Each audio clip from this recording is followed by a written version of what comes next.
The small East African state of Burundi is one of the most impoverished in the world, for long bedeviled by ethnic conflict and for the past 2 years plagued with political instability.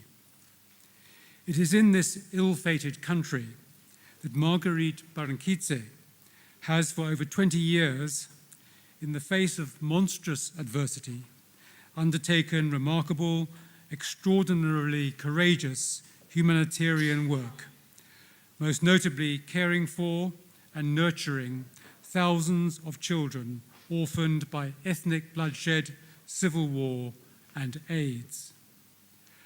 Herself of Tutsi origin, she has throughout her endeavors striven to transcend the bridge the Hutu-Tutsi divide that has so afflicted her country. Her work underpinned by a firm belief in the common humanity of all people in her country, on her continent, and on this earth. This work was in part shaped by her own childhood experience. After losing her father when she was only 6 years old, being brought up by her mother, who instilled a spirit of joy, tolerance, and sharing, a mother who herself adopted 8 children. There followed for Marguerite, commonly known as Maggie, a spell studying to be a teacher, and then 3 more years of study at a seminary in Lourdes in France.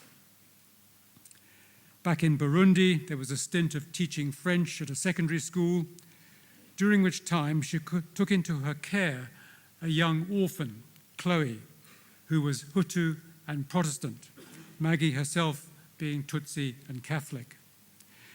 And she was soon bringing 4 more orphans into her home. It was while serving as a diocesan secretary in the early 1990s that the course of Maggie Barankitse's life was to suddenly change direction. The catalyst was an event of unimaginable horror that can barely be described at this ceremony. In 1993, Burundi became embroiled in a brutal civil war, and Hutu-Tutsi violence spiraled out of control in both Burundi and Rwanda.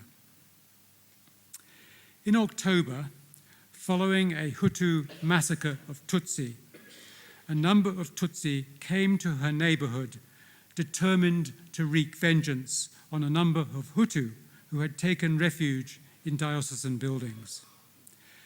Maggie stood in front of the buildings, urging her fellow Tutsi to refrain from further killing.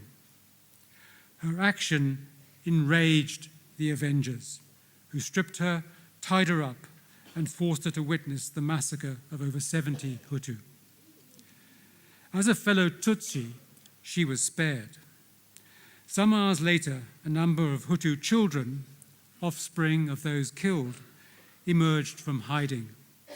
From this time, it became Maggie Barankitse's mission to care for orphaned Burundian children, regardless of their ethnicity. Initially 25 children, a number that would grow into thousands over the next 20 or more years. In 1994, a few diocesan buildings were converted into a children's shelter known as Maison Shalom, House of Peace, founded by Maggie Barankitse.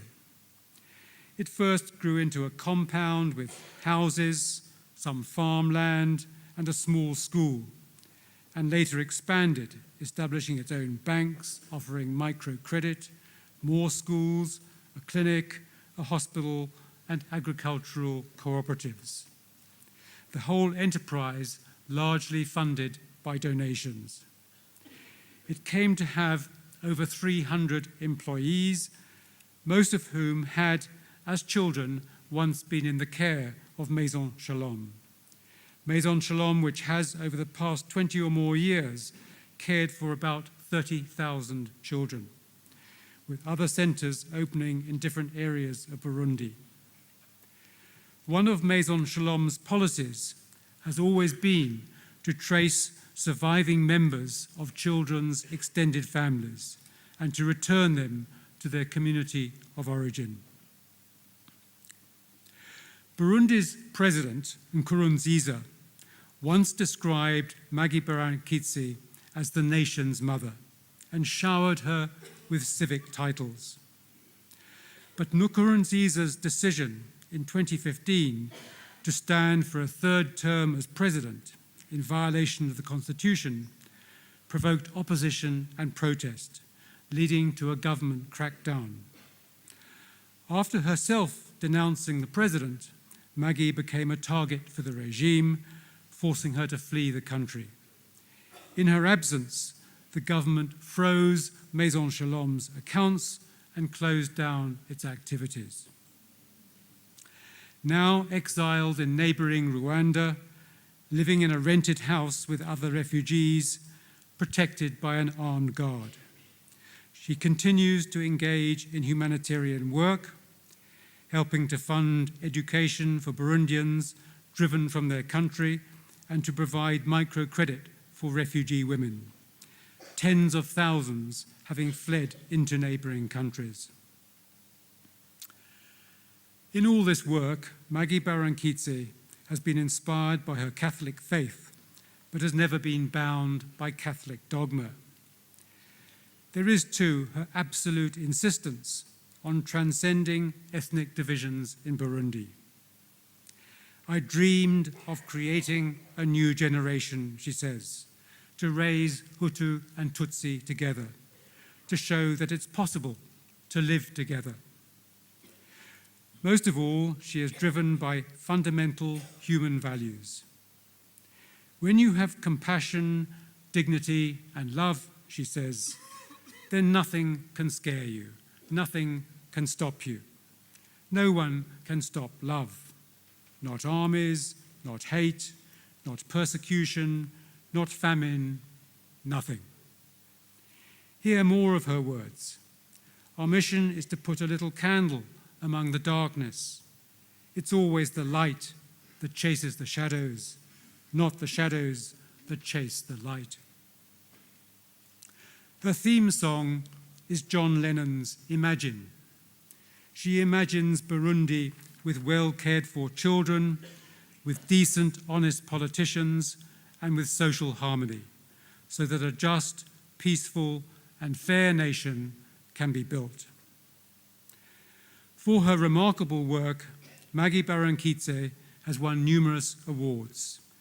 In 1998, a French government Human Rights Award, the North-South Prize from the Council of Europe in 2000, the World's Children's Prize for the Rights of the Child in 2003, a UNESCO Prize in 2008, the Prize for Conflict Prevention awarded by the French Foundation Chirac, and almost exactly a year ago, in April 2016, the Aurora Prize for Awakening Humanity, a prize for which she receives a grant of $100,000 and the right to nominate organizations that will receive an amount of $1 million. Maggie Barankitse has been variously described as a force of nature, as a feminine Mandela, as the angel of Burundi, as a humanitarian with a big heart and a woman of exception who has given her body and soul to ensure a future for her country. She has a firm belief in the role of women and sees Burundi's women as the country's main source of strength and hope. In the past 10 years, Rhodes University has awarded honorary doctorates to a line of African women remarkable for their commitment to peace, human rights, and social justice. Graça Machel, Lema Boe of Liberia, Thuli Madonsela, Beatrice Mtetwa of Zimbabwe, and today, Marguerite Barankitse of Burundi. She has been awarded honorary doctorates in the US and in France, but today, Rhodes is proud to be the first African university to bestow this honor upon a wonderful, heroic daughter of Africa.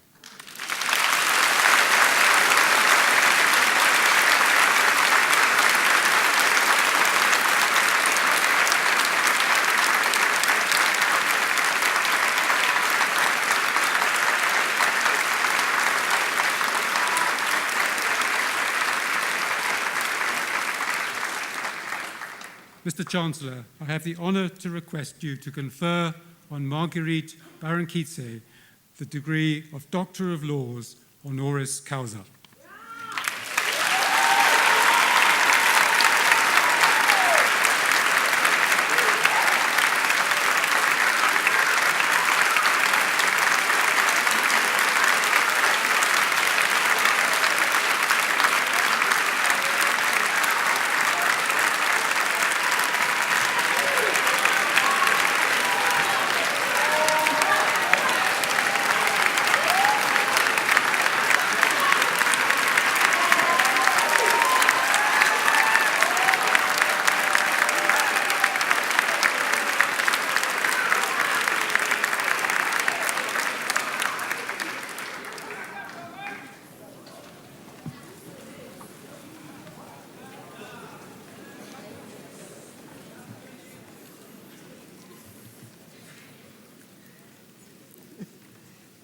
I don't know which language I will speak.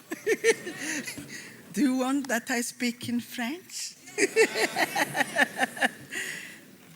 So, the Chancellor of Rhodes University, the Vice Chancellor, Chairperson of Council, Member of Council of Rhodes University, the Executive Management and Senate of University, my fellow graduates and family members, staff, students, and friends of the university, my brothers, my sisters, the distinguished guests, ladies and gentlemen.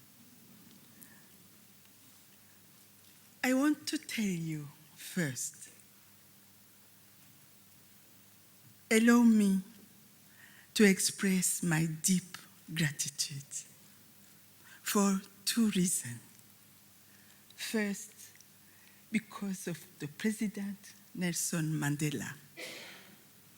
Perhaps I can't be here today thanks to the President Mandela. My country signed an agreement for peace and reconciliation 20 years ago.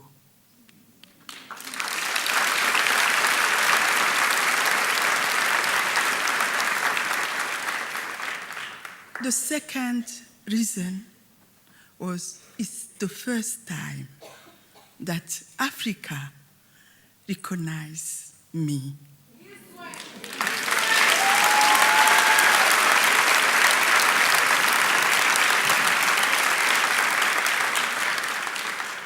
I was always in US, in Europe, but never Africa country to allow me to express my thankful, my gratitude, my proud to be a mom, a grandmother, an African grandmother.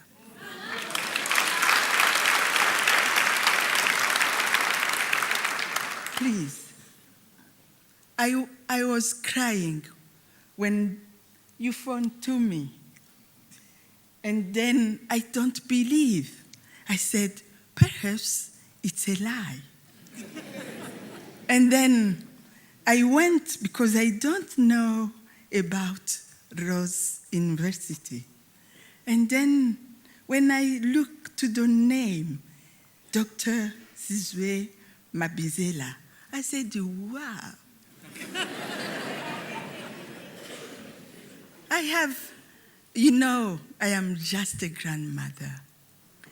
I don't have so many words, only love. And to tell first, in front of graduated young people, I myself will start by saying, if we break the borders in our hearts,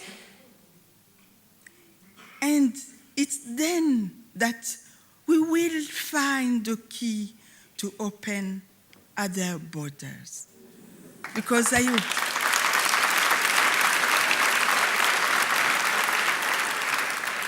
was thinking, African universities will invite other doctors, not just a grandmother. Then I open all those borders, prejudice, to have these keys in objective that all of the family of humanity should try to reach. Each of us, in his and her own space, behind his or her door, can break borders. Borders are all around us, but above all, the young people that we educate, they can break those borders. Teach them compassion, and as citizens of the world, teach them in love and hope. The reason is simple. If we would like our world to be one where there is more chance of love, of tolerance, of unfaltering search for peace and settling conflict, nobody can really better fill these conditions than youth. A generation who has been taught in love and has been taught the meaning of compromise. This youth is capable of spreading unconditional love, a youth where his body called love lives inside them. A need, a force, a fury to crush a wall built by egoism, by fear of others. And this fury is simply faith. When I began the year public, this fury that I am talking about, my family think I am crazy. The Hutu didn't want me. The Tutsi didn't want me. But I began when I was 16 years old. And I think, like Mandela said, the only important weapon to create a better world is education. I was thinking I became a teacher. I will teach those children love and compassion. It's this folly which continues even now that I am far, that I am exiled from my motherland, Burundi. In 1993, my country, Burundi, was gripped by a terrible civil war.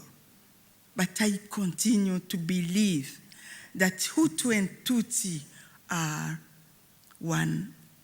children of God. Even we lost 300,000 Burundians died.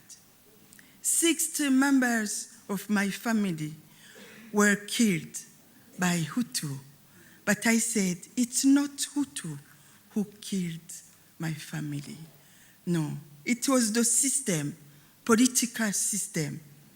I was 36 years old when this horrible war began. I don't want to give up.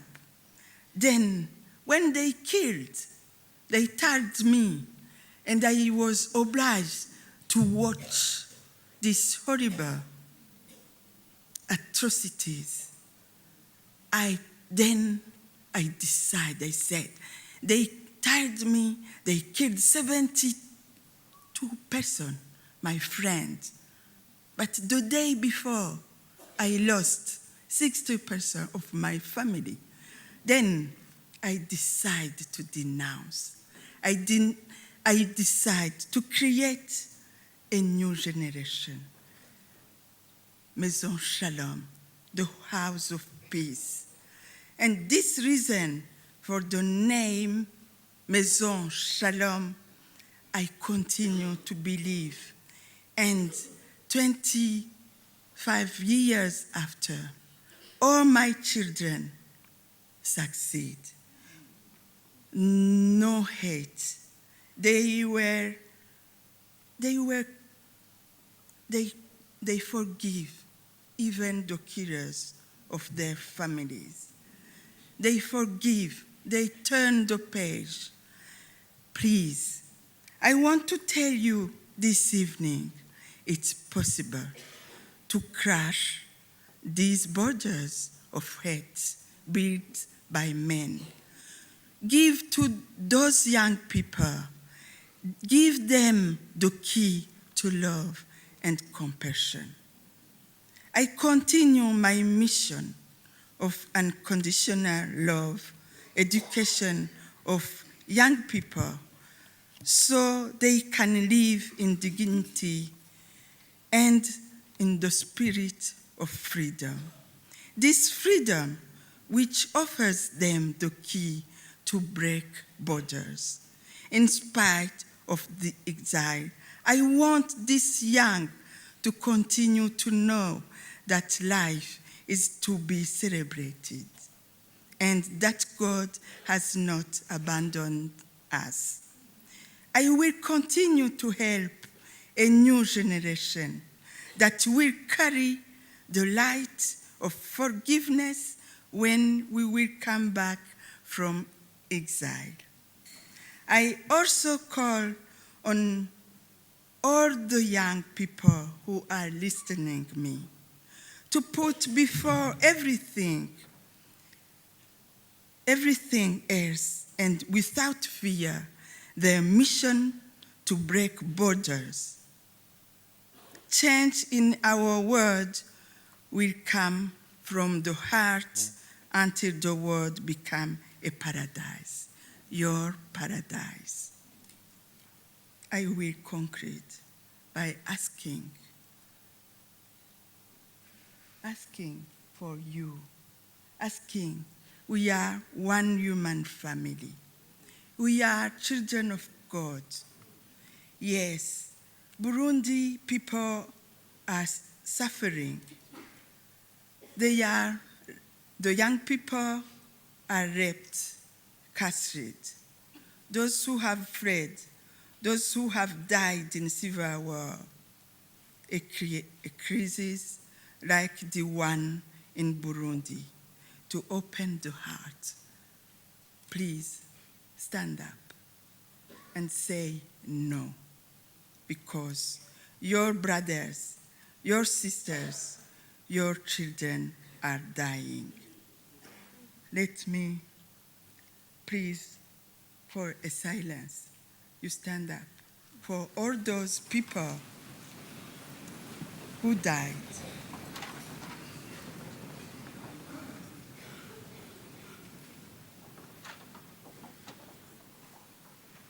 Please sit down.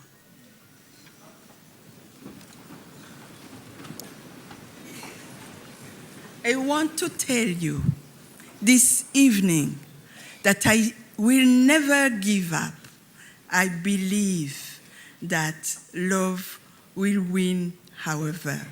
Thank you to give me this opportunity like your sister. Thank you to exist. Thank you.